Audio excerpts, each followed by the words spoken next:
Hello YouTube and welcome back to another Dare to Game video. Today we're playing Elden Ring and we're doing another weapon video. And today is top 5 best Colossal Swords and of course where to find them. So we're going to be ranking these based on some objective stats just like max attack power, average guarded damage negation, etc. I will talk about looks but that really doesn't play a part in the ranking. And just so you know, these ranks are as close to objective as we can come because all our stats are maxed here and all of these weapons are maxed all the way out. So I'm not comparing a level 1 sword to a level 7 sword or something like that. They're all maxed out as high as they can go, and we're not looking at any stat stacking in comparison to others because, like I said, all of our stats are maxed. So let's just get on into it and start off with number 5. So at number 5 we have the Troll Knight's Sword, and there are actually 2 of these that can be obtained in the map decently easy, honestly. So as far as stats on this one goes, we have a max attack power of 1,114, so definitely very, very strong, and that's the first one on our list, so it's only going to go up from here. As far as the average guarded damage negation goes, we have 46.5, which is actually the second highest on this list, so not bad for that. And there are, like I said, 2 of them that can be found, or at least 2 of them that I found so far. As far as attributes required for this one, strength of 20, dexterity of 14, and intelligence of 18, so nothing too ridiculous, especially for a mid to mid-late game build.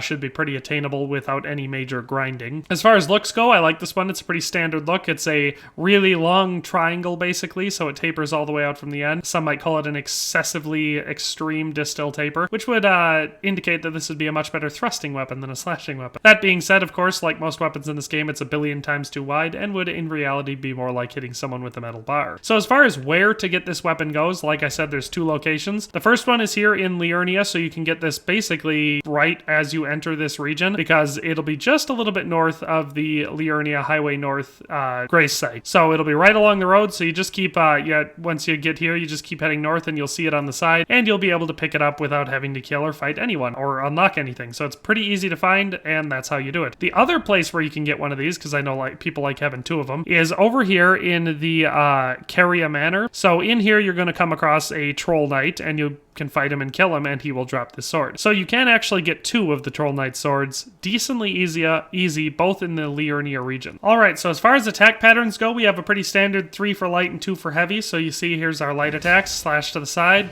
another one to the side, and then one that comes around the top. Then for heavy attacks, it's going to be a lunge, followed up by a over-the-shoulder down strike. So pretty standard there. Again, this sword is going to be pretty dang epic against most enemies. Obviously, if you're moving up from the Greatsword to the Colossal Sword, you know what you're doing, or I hope you do. Definitely got something that's very powerful against pretty much all types of enemies. Obviously, these are low-level enemies, but it's still fun to, just come here to trash them, which is why I like doing it in these videos. As far as two-handed attacks go, if you do the powerful two-handed attack with this one, it just gives you a shout power. The troll shout, I should say, I'm pretty sure is what that's called, which is pretty fun to use against your enemies. Just one more for effect. His shield blocked some of my shout. But that is number 5, like I said, the Troll Knight Sword. It's honestly an excellent weapon. Alright, and so for number 4, we have the Starscourge Greatsword, and this one is a stereotypical Souls-looking, way too big, sweeping cleaver-style Colossal Sword. Very ridiculous. Cool color pattern, though. The black and gold is very awesome, and I know a lot of people like that. Plus, it gives you the huge scabbard on the back, which makes it look like you have 2 of these, even though I only have 1. But so this one, for stats, is going to be just a slight upgrade over the last one for a max attack power of 1,115, so just slightly higher. This one does have an average guarded damage negation of 40, and so to get this one you have to trade the remembrance of the Starscourge with Enya here at the Round Table Hold, which is why I'm here, after killing Starscourge Radahan. So basically you just come up to this lady in here and you trade, receive power of remembrance. Obviously I already did, so I don't have it anymore, but that's how you get this sword. So obviously to get that remembrance you need to kill Starscourge Radahan, and the way to do that, obviously the boss fight is right here, the Caelid region, and make your way into Redmane Castle. Once you do that, you'll start, you'll have to do it. It's kind of like a quest line where it pushes you through until the boss fight. Now, the Starscourge Radahan boss fight is one of the hardest ones for me in the game. I think I did it 5 or 6 times before I beat it. It was complicated. It was hard. He hits hard and he starts really far away, but he can attack you from basically everywhere. You have the ability to activate some allies around the map, and you can summon people, obviously. But it's a hard fight. It might have been the one that was hardest for me in the game. I know that Rykard the Blasphemer was pretty high too, but this one was hard. So yeah, you have to kill him, and then you can take the remembrance and trade it to Enya. So for this one, we're going to see it's going to be pretty standard looking attacks, even though they're kind of heavy and they all end up hitting the ground behind you, which makes sense given the weight of this weapon. The ground pound and the over-the-shoulder strike are pretty normal for heavy-handed attacks. But again, like most weapons on this list, the real special thing is going to come from the two-handed ability. So if you use your two-handed attack, it doubles your swords up and does a, like, lightning drain attack that seems to kill enemies from a distance, which is why you have the one on your back, which is always fun to use. It just makes you feel like a real overpowered beast. So yeah, that is the Starscourge Greatsword. Alrighty, and so for our number 3 spot, right in the middle, we have the GODSLAYER'S Greatsword, and this one is a ridiculous looking one. It's, again, definitely more of a club than a sword, given its twisted round features to it, so you're not going to be slicing anyone in half with this one. But stupid looks aside, its stats are pretty great. For our max attack power, we have 1,129, so a decent step up from the last, an average guarded damage negation of 42, and a couple other things that we can go through.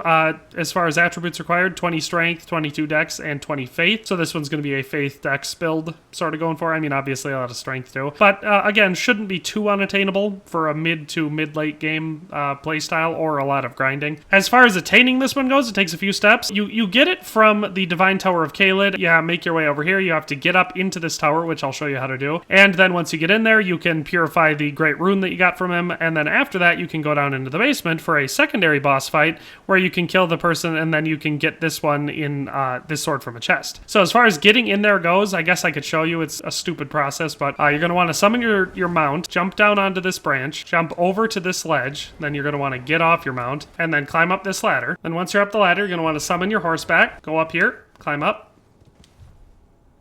and cross here, then carefully get off again, kill this guy. Again, I personally recommend something other than a ridiculously large weapon to fight these guys. Summon your horseback, climb over this ledge, preferably do all of this without falling, and then you can climb up this ladder. All right, and once you've gotten up the ladder, you hop up into here, and going up will bring you up so you can purify your rune, and going down will bring you to the optional secondary boss fight. All right, and you'll get into this room down at the bottom, and you'll have to fight the Godskin Apostle, which is a decently hard boss fight, but one that I think is decently easy after you've beaten the Starscourge Radin, and then up in this chest you'll find this sword. So that is how you get the GODSLAYER'S Greatsword. As far as this weapon goes, it's going to look pretty standard as far as attacks go for the light attacks. Heavy attacks are going to follow suit. Big ground pound and an over-the-shoulder swing. The real fun part is, again, the magical ability, which is a black flaming power strike. So if you go into your two-handed attack with it, it's going to do that real powerful black flame attack, which deals pretty dang high damage. So that is all there is to say about the GODSLAYER'S Greatsword at number 3. Let's move on to number 2. All right, and so for our runner-up at number 2, we have MALIKETH'S Black Blade. This really huge, kind of obsidian-looking thing. Kind of makes it look, it looks like it's made out of volcanic glass. Real big sword. Actually, this one would probably have sharp edges, so it's probably the first on this list, or at least maybe the second on this list that would actually maybe have some cutting damage. So for this one, the stats are again going to be pretty great. We have a max attack power of 1,165 and an average guarded damage negation of 41. And so to get this one is decently simple. It's basically the same as the second one that we did, the Starscourge Greatsword. You're going to have to defeat Maliketh the Blackblade, and you're going to do that here at the Crumbling Farum Azula. So once you're able to get here, you make your way all the way through until the end of the boss fight, where I am here at the Maliketh the Blackblade, and you kill him, and then you get the Remembrance. Then you take that to Enya at the Round Table Hold, and you trade it for this sword. And it's a pretty great weapon. Like I said, much like everything else on this list, it's a ridiculously large but super overpowered, heavy-hitting strength weapon. Not a whole lot special to say about these standard attacks, other than obviously they're very powerful. The pattern follows the standard procedure for these, and it does lots of damage. But the two-handed attack is a little bit more special.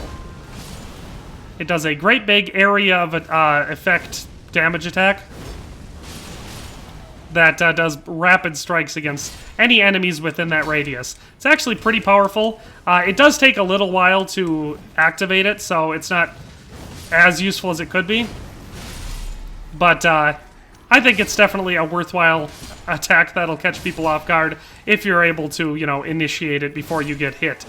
As far as standard attacks, like I said, though, real powerful, breaks through shields like they're nothing, and kills most enemies really, really quickly. So that is Maliketh's Black Blade. That's the number 2 spot. Let's move on to the best one at number 1. And all right, for number 1, we have the best and my personal favorite Colossal Sword in the game, the Royal Greatsword. And now this one will take you a long time to get if you want to get this one. As far as looks go on this one, I like the way this one looks. It's one of the reasons why it's my favorite. Obviously, it's way too thick to be a sword. It's more like a club, but it does look like a normal sword, which I of course love. And then we have that excellent blue and gold and silver look to it, which just makes it look so excellent and pairs quite well with the Royal Knight armor, in my opinion. So to get this one is actually relatively difficult, and we'll get into that after stats. So as far as the stats on this one go, we have a max attack power of 1,173, making it the highest one on this list.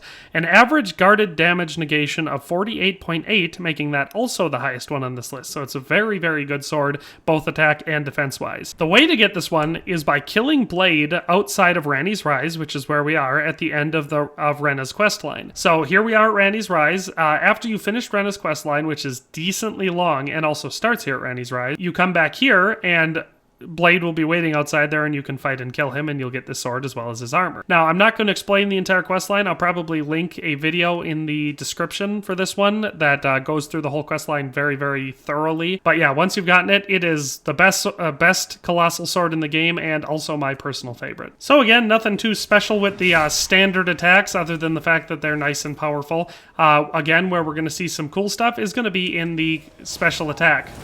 So it's this ground pound ice burst attack that is just excellent. It does great damage against your target, and then also area of attack damage. Which just makes it a really, really nice magical effect to have. Again, like I always say with these swords, obviously the standard attacks are also incredibly powerful, but that magic attack just puts it over the edge and makes it, like I said, not only the best Colossal Sword and my favorite Colossal Sword in the game, but also one of my favorite weapons overall. So with all that in mind, that is all of the 5 best Colossal Swords in the game. I've showed you what they can do and where to get them, and told you just a little bit about them. So thanks for watching another Dare to Game video. If you like this video, please leave a like and a comment. If you haven't already, be sure to subscribe to the channel. If you like my content and would like to support this channel, consider becoming a member today for as little as $1.99 a month. It makes a huge difference. But in any case, thanks for watching and have a nice day. I'll see you next time.